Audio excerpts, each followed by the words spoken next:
Ikaze ndi umugaragu w'ibyegeranyo n'amakuru Pero, ngiye kubagezaho amakuru akurikira: amateka ya Perezida Paul Kagame, uko yavutse, uko yabayeho n'ubuhungiro yabayemo.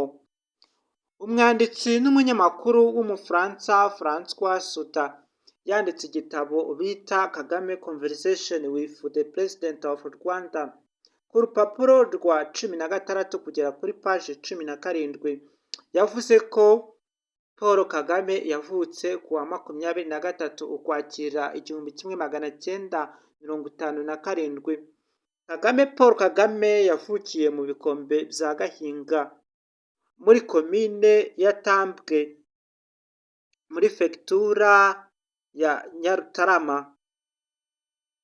Ubu ngubu ni mu mudugudu wa Nyarutovu, akagari ka Buhoro, umurenge wa Ruhango, akarere ka Ruhango, intara y'Amajyepfo. Ndaza kubagezaho ubuhungiro bwe, uko yabayeho n'amashuri yize na digiri afite zigiye zitandukanye. Ibyo ndaza kubibakorera muri video ikurikiraho, ngira ngo abantu mwese mutari mwakora subscribe, like, comment na share, iki nicyo gihe cyo kugira ngo mubikore, muzajye mugezwaho ibyegeranyo n'amakuru ku gihe. Tubagezaho amakuru ku isi yose, cyane cyane mu bihugu bya Afurika n'intambara ziberamo. Ukeneye intambara zabaye mu bihugu bya Afurika n'ubu ngubu, byose wabireba kuri YouTube channel yanyu Pero TV Show. Ndashimira abantu mwese mwateze amatwi mugafata umwanya mureba iyi video. Mwakoze cyane, Nyagasani abarinde, akomeze abarinde.